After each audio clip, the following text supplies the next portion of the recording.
Pois bem, minha gente amiga, começa, portanto, o julgamento hoje de Elise Matsunaga, mulher que confessou ter matado e esquartejado o marido, dono da IOC, não é? Inclusive, seria herdeiro de toda a fortuna desses empresários da Produtos Quitano, enfim. E já começa com uma polêmica, e uma polêmica importante que foi discutida agora e decidida pelo juiz do Tribunal do Júri da sala de número 10 do bairro da Barra Funda. Inclusive o Lombardi vai abordar essa questão conosco. A Elise chegou ao fórum, eu já tenho a imagem de dentro da sala 10 do Tribunal do Júri. Se nós já tivermos essa imagem, pode pôr no ar para o Brasil, por favor. A Elise chegou, olha, aí está, essa é a imagem. Aí está à esquerda, sentada nessa cadeira à frente dos advogados de defesa, Elise Matsunaga. É a primeira imagem dela 4 anos após. Repare que ela não está usando roupa de presidiária. Elise Matsunaga está com uma roupa preta, está com blazer preto e não está algemada. Pela imagem que eu vi, não me parece estar algemada. Nós vamos voltar ali na imagem que mostra com mais detalhes. Ela está sem algema.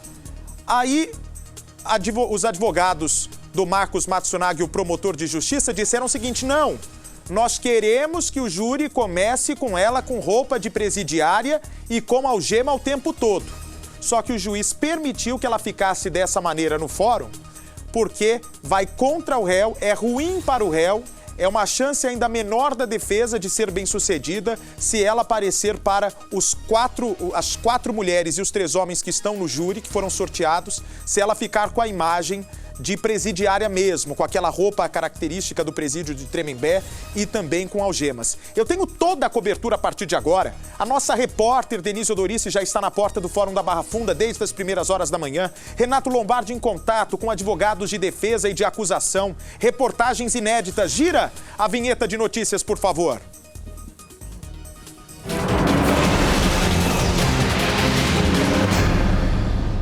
Renato Lombardi. Boa tarde, Boa tarde. Uma semana longa pela frente. Começa agora um dos principais tribunais que o Brasil já aguardava ansiosamente. Ela que já está presa há 4 anos lá em Tremembé. Inclusive, ela se meteu com polêmica com o Sandrão, enfim, né? A namorada da Suzana Richthofen. Ela teve muita polêmica, embora seja uma moça trabalhadora dentro da cadeia. Ela está há 4 anos na penitenciária de Tremembé. Ela tem bom comportamento e agora os jurados vão decidir o tempo que ela vai cumprir ainda, porque esses 4 já contam como punição dela. Abate na pena. Abate na pena. Agora, polêmicas em torno do julgamento que começa hoje em São Paulo. Foi uma execução? Ela tirou a mais ou menos de 50 centímetros de distância do marido que teria traído ela. Mas, Bate, por que se preocupar tanto com os centímetros? Porque isso caracteriza execução, se foi menos de 50 centímetros. Execução, premeditação, né? Você tem tudo isso, né? Exatamente, o tiro foi de cima para baixo na cabeça. Portanto, isso. configura, assim, uma execução e é por isso que nós vamos abordar essa polêmica também. O esquartejamento, né? Esquartejamento. Quer dizer, porque você acha que ela foi na cozinha pegar uma faca de cozinha normal para esquartejar? Não, ela já tinha uma faca comprada. De 30 centímetros. Exatamente. De açougue. Isso, para cortar, para exatamente retalhar. Ela teve ajuda no esquartejamento? Ele foi esquartejado vivo? Segundo o promotor, sim. Segundo a defesa, não. Esse também é um outro detalhe macabro, mas importante para saber se foi meio cruel ou não. Vamos ao vivo agora até o Fórum da Barra Funda em São Paulo, onde está a repórter Denise Odorici, que traz as informações ao vivo. Boa tarde, Denise. Boa tarde, Bate. Boa tarde a todos. Olha, neste momento os jurados leem um resumo do processo. Isso foi feito a pedido do juiz, então estão todos em silêncio no plenário, enquanto os 7 jurados, como você falou, 4 mulheres e 3 homens, leem um resumo, né, porque o processo é imenso, e Elise chorou novamente, né? Ela que já tinha se emocionado quando a imprensa ocupou o plenário mais cedo, por volta de 11h15, 11h20 da manhã, novamente se emocionou enquanto os jurados se atualizam aí de todo o processo. Lá dentro, a expectativa é que o julgamento seja acompanhado por muita gente. São 250 lugares no total no plenário, está lotado. Teve que haver um sorteio dos estudantes de direito que iriam poder acompanhar isso, devido ao grande número de pessoas que estão lá querendo acompanhar esse, que é um dos maiores julgamentos, né? Um dos casos mais importantes que todos presenciamos, um caso bastante triste. Então, como eu disse, e você também, né, pelas imagens dá pra gente ver, Elise está muito abatida, a acusação tentou que ela ficasse com as roupas do presídio, mas isso não aconteceu. Então, Então, vamos ver agora o que vai acontecer, quais são os próximos passos. Assim que os jurados terminarem de ler o processo, o juiz deve se pronunciar. E para a gente relembrar o crime que aconteceu em 2012, vamos assistir agora uma reportagem completa sobre o assunto. Defesa e acusação concordam em pelo menos um ponto. Foi Elise quem matou o empresário Marcos Matsunaga, de 42 anos. 19 de maio de 2012. Às 6h30 da tarde, Marcos, Elise, a filha de 1 ano e a babá da criança aparecem nas imagens da câmera do elevador do condomínio onde o casal morava em São Paulo. 1 hora depois, Marcos reaparece no elevador. Ele desce e volta com uma pizza. Esta é a última imagem do empresário com vida. Na mesma noite, Marcos foi morto pela própria mulher. No dia seguinte, às 11h30, Elise sai de casa, desta vez pelo elevador de serviço. Ela carrega 3 malas com as partes do corpo de Marcos embaladas em sacos de lixo. O plano era ir até o Paraná, mas no meio do caminho ela muda de ideia e volta. Elise foi parada pela polícia rodoviária e levou uma multa. O licenciamento do carro estava vencido. Mesmo assim, ela foi liberada e seguiu viagem. Elise abandonou as partes do corpo do marido ao longo de 5 quilômetros de uma estrada da Grande São Paulo. O corpo do empresário só foi reconhecido 10 dias após o crime. 1 semana depois, em depoimento à polícia, Elise confessou o assassinato do marido. Ela disse: Marcos desceu e chegou com a pizza. Nesse momento, iniciou uma discussão. Segundo Elise, Marcos teria a agredido com um tapa na cara. Ela, então, pegou uma pistola 380 de sua propriedade, apontou para ele e o empresário começou a dar risada. Afirmou que Elise era uma fraca, uma burra. Neste momento, Elise conta que perdeu a razão, pois ele disse que iria tirar a filha dela. Então, efetuou um disparo certeiro na cabeça de Marcos. A confissão de Elise deve facilitar o trabalho da acusação. Mas para o Ministério Público não basta a condenação dela por homicídio. O promotor vai tentar convencer os jurados de que o crime cometido por Elise tem 3 agravantes. Um deles é o motivo, considerado torpe ou repugnante. Para a acusação, foi por dinheiro que Elise matou Marcos. Este documento revela que ela era a única beneficiária de um seguro de vida do marido, no valor de R$600 mil. A acusação acredita que Elise planejou todos os detalhes do crime. Esse crime foi preparado adredemente, ela já tinha ajustado, ela já sabia perfeitamente como ele ia fazer e como deveria fazê-lo. A estimativa do Ministério Público é que o júri popular dure 5 dias. E no segundo dia, Elise completará 35 anos. Se pegar a pena mínima, há a possibilidade de que Elise nem volte para a penitenciária de Tremembé.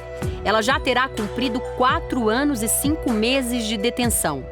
Mas, se condenada por homicídio doloso triplamente qualificado, a pena pode chegar a 30 anos de prisão. Pode chegar a 30 anos de prisão, mas ainda existe muita polêmica a ser esclarecida. Agora, Lombardi, sobre o esquartejamento e sobre a dúvida, não é, da defesa, na defesa diz que ela agiu sozinha. Até agora não há nenhum outro indício de que ela teria agido. Uma mancha de sangue que encontraram que não era de ninguém da casa. Com a ajuda de outra pessoa. Mais um documento oficial, obtido pela revista Isto É, mostra que há indícios fortes de que ela tenha tido ajuda sim de alguém para esquartejar o marido. Isso de ter ajuda ou não, o que muda nesse momento no julgamento? Não muda nada, apenas acrescenta só que ela teve uma ajuda externa e de que alguém que poderia também ser incluído no processo para ser julgado.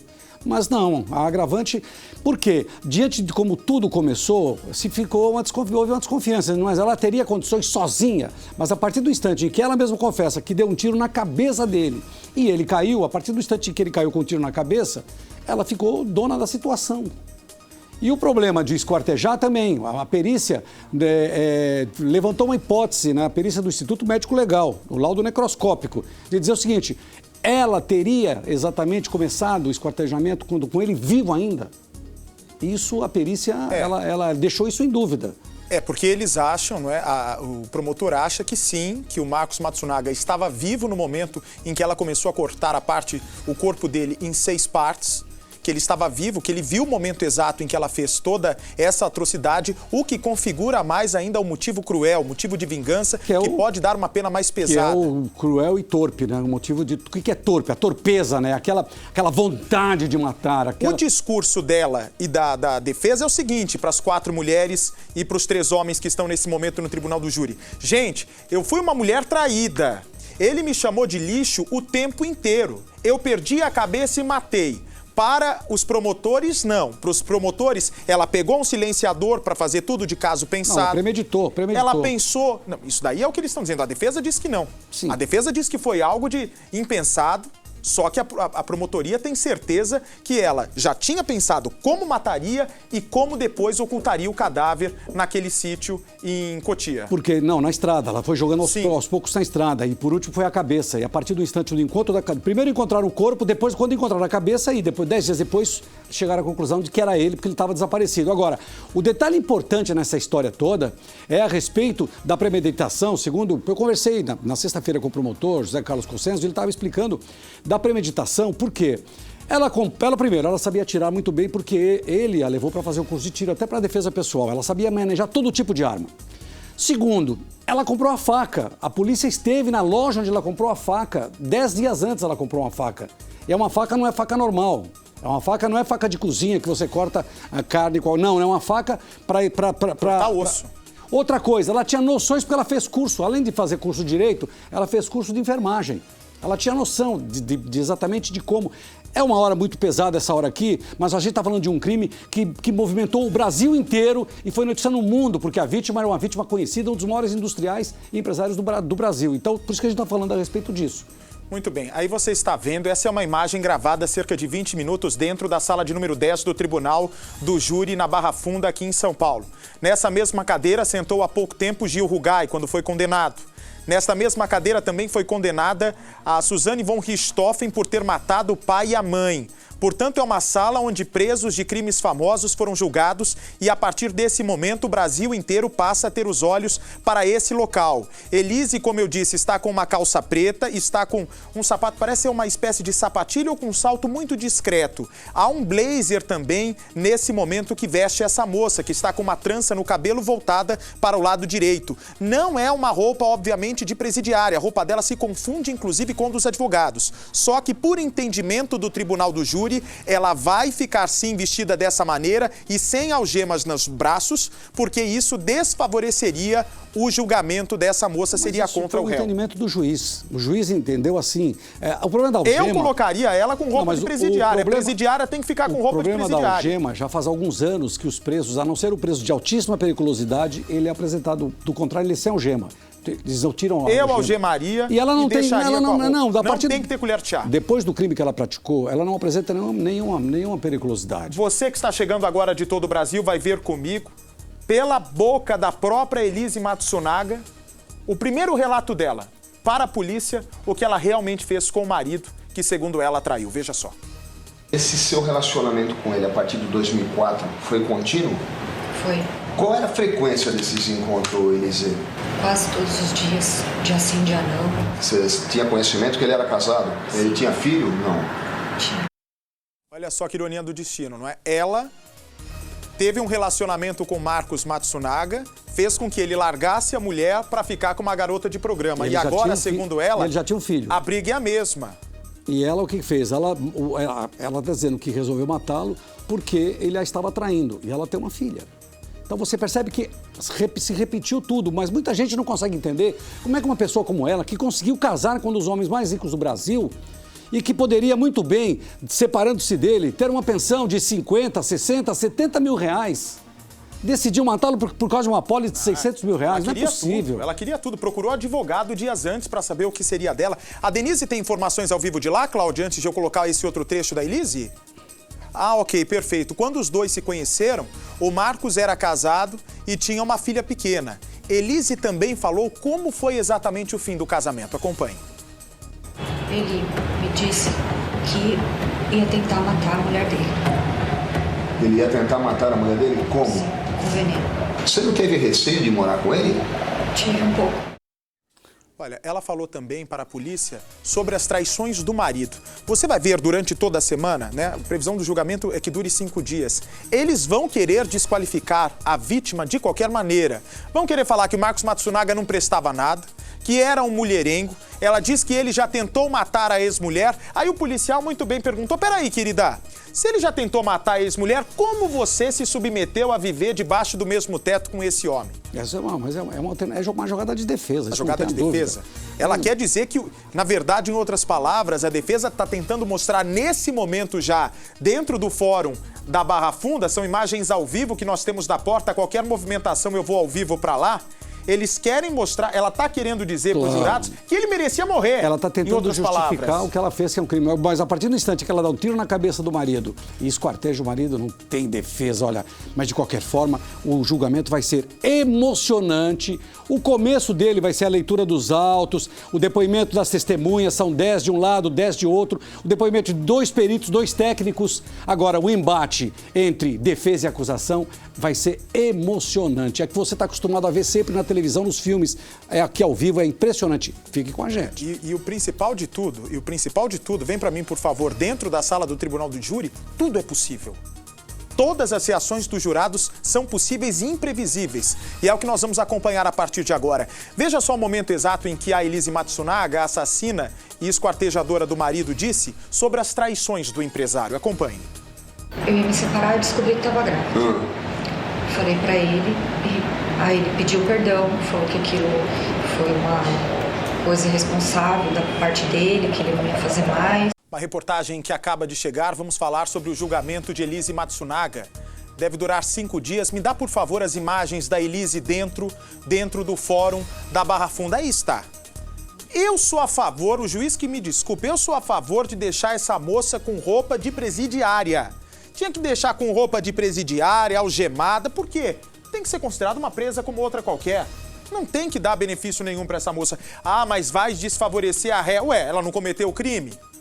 Quem pegou a arma, matou o marido e esquartejou foi ela. Ela que assuma as consequências agora. Eu já tenho a Denise ao vivo lá pronta, Claudinha? Ela já tá lá na porta? Ah, ok. Assim que a Denise estiver pronta com as informações, ela acaba de ter dados preciosos, dados importantes de dentro do fórum, porque o que nós queremos saber nesse momento? Como está se comportando Elise Matsunaga? Ela continua chorando? Ela encara cara a cara os jurados? Ela fica cara a cara com os jurados? Ela olha para o olho do jurado, como que ela foi ensaiada? Porque antes de acontecer toda essa sessão, dentro da penitenciária de Tremembé, os advogados prepararam essa moça. Nada vai acontecer ali por acaso, nada vai ser natural. Todo o comportamento dela, todo o olhar dela, todo o gesto de Elise Matsunaga a partir de agora foi ensaiado por uma equipe competente de advogados de defesa. E os promotores têm pela frente um grande desafio, desqualificar ainda mais essa mulher. Eles querem mostrar para as 4 mulheres e os 3 homens que estão sentados ali na frente dela, que ela era uma princesa, que era cortejada pelo marido, que recebia muito carinho, que tinha bolsa cara, que tinha joia preciosa, que era muito bem atendida pelo marido e mesmo assim quis matar por causa de R$600 mil. Veja a reportagem. Elise Matsunaga deixou a penitenciária de Tremembé, no Vale do Paraíba, às 7h15 da manhã. O carro chegou ao Fórum Criminal da Barra Funda, na zona oeste de São Paulo, 2 horas depois. Na porta, muita movimentação de jornalistas. O promotor do caso acredita numa pena alta. Elise pode pegar até 30 anos de prisão por homicídio qualificado, se for confirmado que matou por motivo torpe, não permitiu a defesa da vítima e usou de meio cruel. O motivo dele foi torpe porque foi a vingança e o interesse econômico. O meio foi cruel porque, além de tudo, a prova técnica é que ele ainda estava vivo quando começou o esquartejamento. E o recurso que dificultou a defesa da vítima. A vítima não teve a menor chance de se defender de uma pessoa que é extremamente habilidosa em arma, tem uma qualificação muito grande nessa arte e não deu a menor chance para a vítima. Elise também é acusada de destruição e ocultação de cadáver. O advogado contratado pela família da vítima acredita que ela tenha premeditado o assassinato por vingança, depois de ser traída pelo marido e também por interesse financeiro, já que Marcos Matsunaga era herdeiro de uma das maiores empresas brasileiras do ramo alimentício. Ele realmente a traiu, mas a Elise poderia ter buscado o divórcio. Preferiu a vingança e, com isto, se o crime permanecesse impune, como pensamos era a intenção dela, ainda ficar com o dinheiro dele. O crime aconteceu em 19 de maio de 2012, no apartamento onde o casal vivia na Vila Leopoldina, zona oeste da capital. Às 6h30 da tarde, Marcos, Elise, a filha, então com 1 ano, e a babá da criança aparecem nas imagens da câmera do elevador do condomínio. 1 hora depois, Marcos reaparece no elevador. Ele desce e volta com uma pizza. Assim que abre a porta do apartamento, o empresário é surpreendido por um disparo. Elise usou um silenciador. O tiro atingiu a cabeça de Marcos. No dia seguinte, ela sai de casa às 11h30 da manhã. Nas imagens, aparece com 3 malas.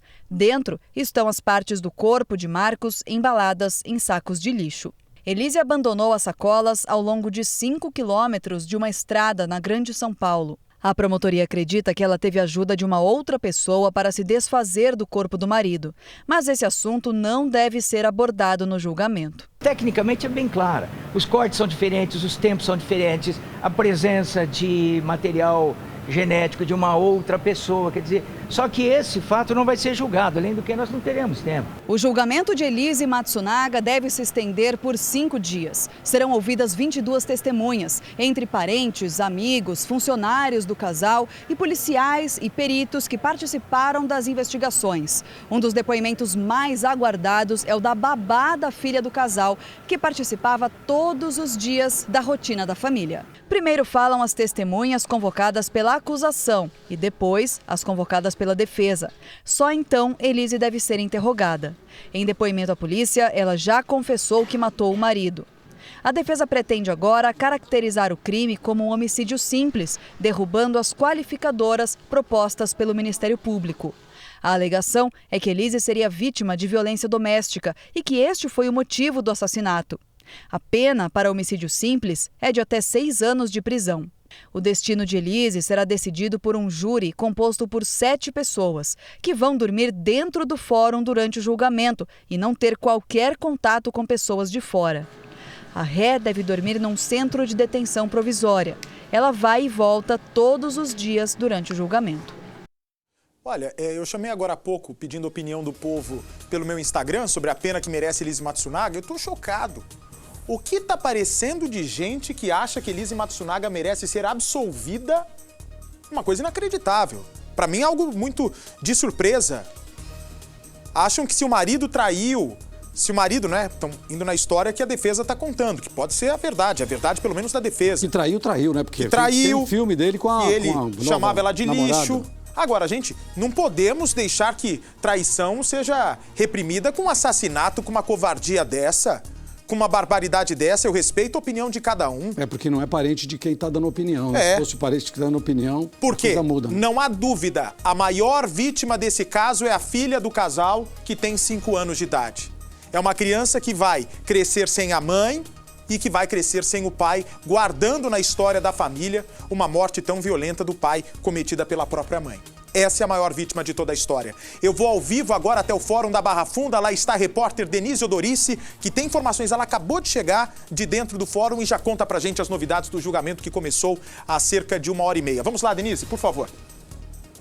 Bate, a gente tem novas informações sobre o depoimento da Amonir, né, que como eu já falei aqui, é filha da babá, era uma babá folguista da filha do casal. Então, ela está dando um depoimento muito confuso, bastante diferente até do depoimento que ela deu lá atrás, quando tudo aconteceu em 2012. Por exemplo, naquela época, ela disse que havia chegado para trabalhar na casa no domingo. Hoje, ela disse no sábado. Então, só para a gente lembrar, o crime aconteceu numa sexta-feira à noite. No sábado de manhã, a Elise saiu de casa com as malas para se livrar do corpo. Ela, inclusive, deu detalhes de que a menina, né, a filha, estaria meio doentinha e a Elise saiu com as malas, mas ficou telefonando para casa para saber como que estava a menina. Hoje ela já disse que não foi bem assim, que ela só chegou mais tarde, só chegou no domingo. Então tá realmente uma situação bastante confusa desse depoimento da Amonir. Outra coisa importante que ela falou agora há pouco lá no plenário é que ela nunca viu brigas, nunca viu discussão, fala alto, grito entre o casal, né? Então também que coloca em dúvida se essa relação era realmente tão conturbada, né? Porque a babá que estava ali dentro da casa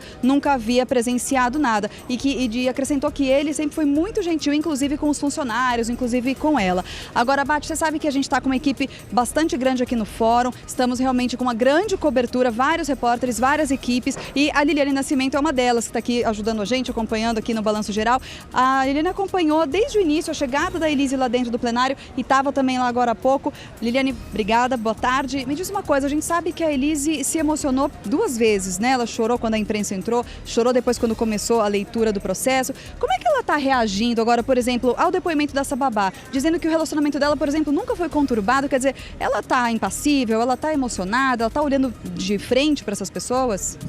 Boa tarde a todos. No início, como você falou, Denise, ela ficou um pouco emocionada, mas agora não, só que ela está o tempo todo com as mãos cruzadas, assim, em cima da perna, parece estar um pouco tensa. Só que enquanto a babá está dando depoimento, você percebe que a todo momento ela vira para conversar com a advogada. Ela se demonstra um pouco preocupada. A babá fala uma frase, ela vira, não sei, para desmentir, para contar o que é. Segunda coisa, ela não parece mais estar tão nervosa, não chorou mais no início, só ela ficou um pouco preocupada, mas continua lá sentada e a todo momento conversando com os advogados de defesa dela, Denise. Bate, a Liliane te escuta, se você quiser aproveitar e perguntar mais alguma coisa, ela que está lá desde cedinho. Me diga uma coisa, Lili, me diga uma coisa, por favor. A Elise Matsunaga, ela consegue olhar bem nos olhos desses homens e dessas mulheres que vão decidir o futuro dela? Ou ela evita o cruzamento de olhares?